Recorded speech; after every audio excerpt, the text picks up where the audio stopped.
বিশ্বনাথ জিলা আৰক্ষীৰ বিশেষ অভিযানকাৰী দলে অভিযান চলাই জব্দ কৰে বৃহৎ পৰিমাণৰ গাঞ্জা আৰু আটক কৰে দুজন গাঞ্জা সৰবৰাহকাৰীক। AS-27G 4415 নম্বৰৰ স্কুটি লৈ দুজন যুৱকে মাজবাটৰ পৰা বিশ্বনাথলৈ গাঞ্জাখিনি লৈ আনি থকা সময়তে বিশ্বনাথৰ সাধাৰু চাহ বাগিচাৰ সমীপত আটক কৰিছে দুই গাঞ্জা সৰবৰাহকাৰীক।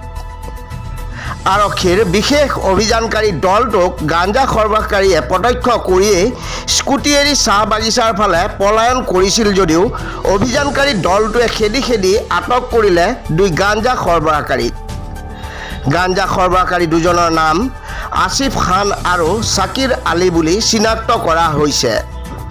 প্ৰায় 8 কেজি গাঞ্জা উদ্ধাৰ কৰা দুই গাঞ্জা সৰবৰাহকাৰীক ইতিমধ্যে আৰক্ষীয়ে সোধা পোছা অব্যাহত ৰাখিছে।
দুজনে বাইকত মানে গাঞ্জা লৈ এফালে কদমনি ৰাস্তা হৈ সোমাই পেলাই আমাৰ এই শাকমৰটো বাগানৰ ভিতৰে আহি গেটৰ ওচৰত মানে আহোঁতে তেখেতসকলৰ পিছে পুলিচৰ মানুহ লাগিছিলে চিভিল ড্ৰেছত, আৰু তেখেতসকলে ধৰিলে আৰু আমাৰ গাঁৱৰ ল'ৰাকেইজনে সহায় কৰিলে।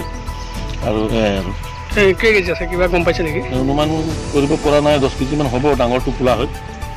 ক'ৰ পৰা ক'লে আনি আছোঁ কিবা গম পাইছে? মাজবাটৰ পৰা আহিছে বোলে।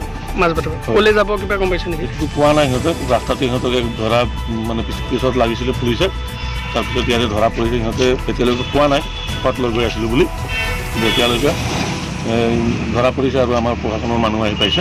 তেখেতসকলে কি ব্যৱস্থা কৰিব তেখেতসকলে জানে।